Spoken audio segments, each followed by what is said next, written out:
Hi everyone, welcome to another session of this mini revision series of ancient history. So we have completed studying about the post-Mauryan period and downfall of Mauryan Empire as well as the rise of invaders and who were the kings and important dynasties who came to invade India and ruled Indian subcontinent for a certain period of time.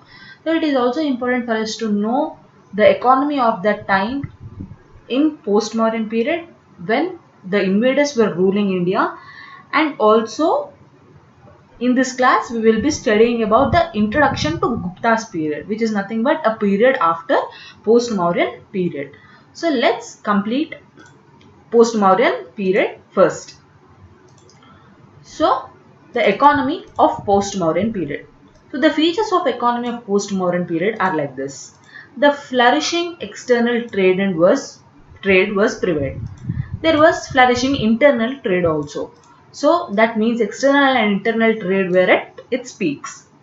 Then peaks of urbanization. It is very obvious that when there is internal and external trade and flourishing trade and commerce is the reason for the urbanization. So there was peaks of urbanization. And Indian geography became boon to the economy. So now we have to have a recap of what we have studied in the previous classes, that is in Magadhan Empire. While studying about Magadhan Empire, we have studied about the Silk Route. So this was the Silk Route that we have studied previously in Magadhan Empire. What happened when Mauryans were ruling the Indian subcontinent was, this was the map trade route for the world countries. See, from Europe to China and from China to Europe, the red one, the red marks are the land routes. It was from above India, Indian subcontinent. See, from Central Asia there was the route. But in post-Mauryan period, if you remember, Greeks and Iranians were the people who invaded India and ruled India. So what happened is, this Persians are nothing but Iranians. So these people and Greeks, these people ruled India. So they made Indian subcontinent as a transition for the trade from Europe to China. Please look into the map, only then you will be understanding. Before, in Magadhan period, this was the map. Now I will show you the map or Silk Route when the post-Mauryan period, in the post-Mauryan period, when Iranians and other people were like Shakas and Kushanas were ruling India. What they made is Indian subcontinent as a transition period, a transition point for transport of their goods.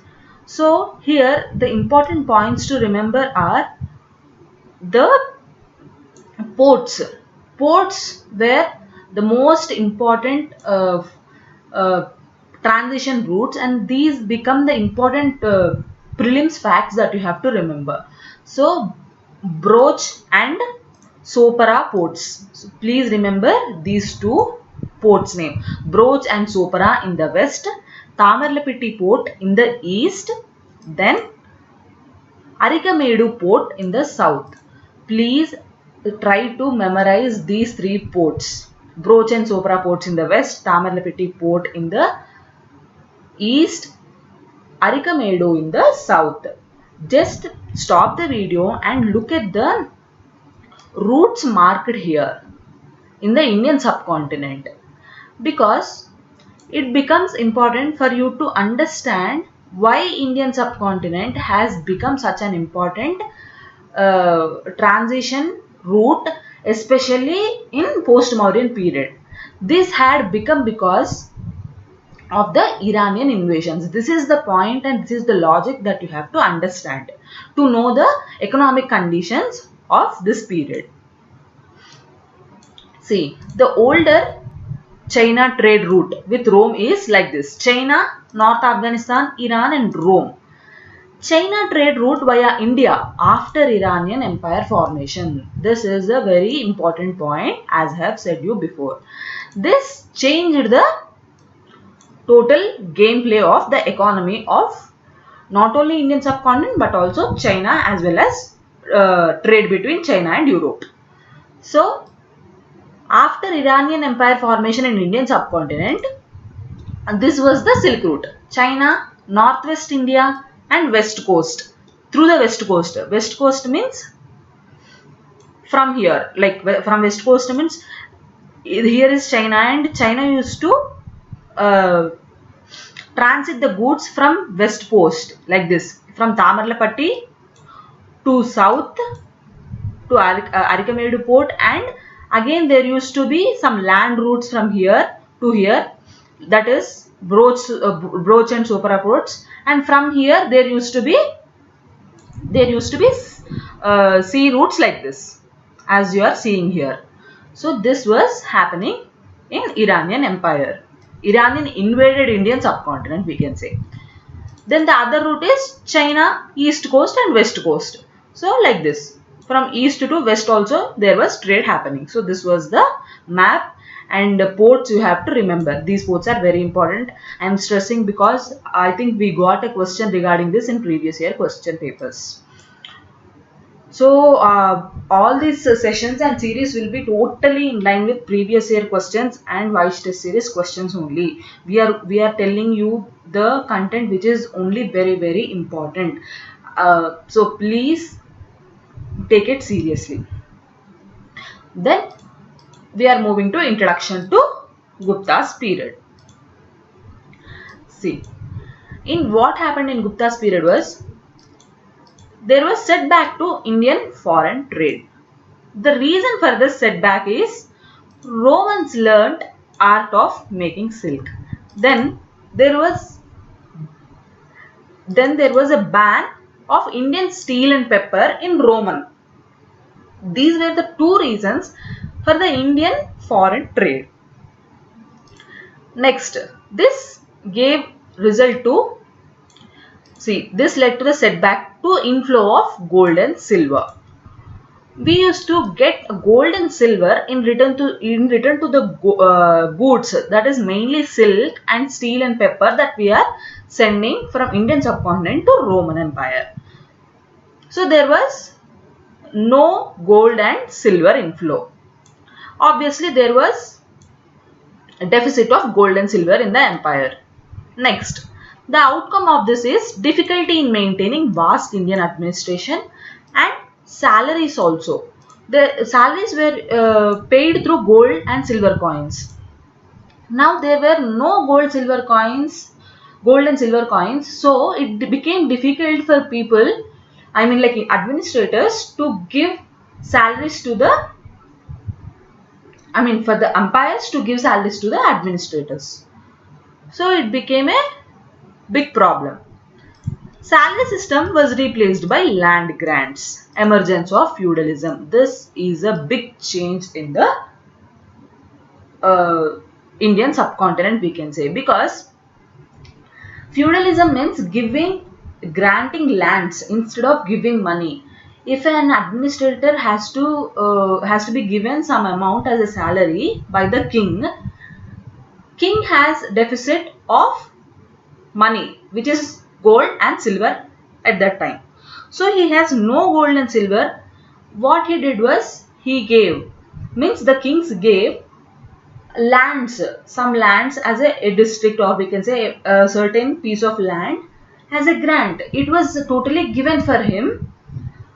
He used to be the feudal lord, so he has control over the lord. He can take the taxes over there. He can use the taxes from the people as his own salary. So this was happening in the post-Mauryan period, especially when invaders were ruling India. So here are the names, like which place was given to whom.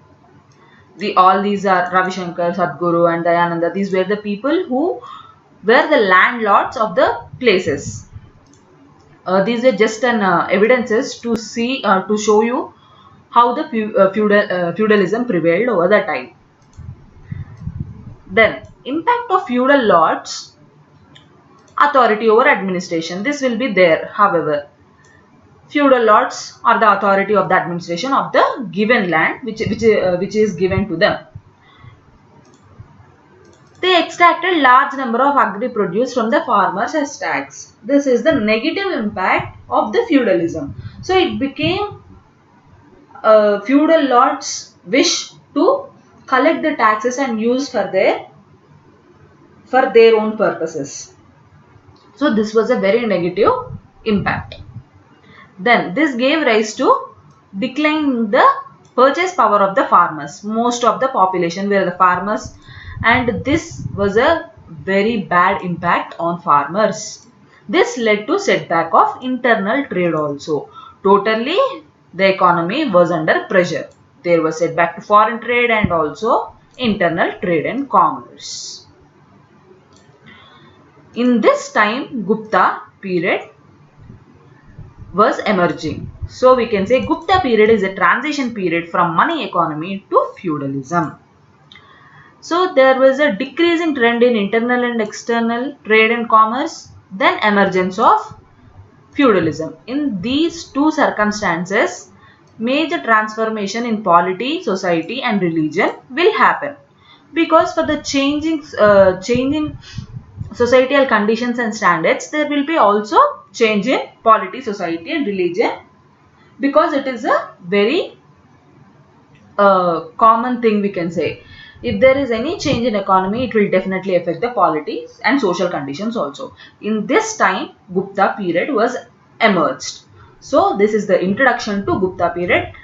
In next class, we will be studying about Gupta period in detail.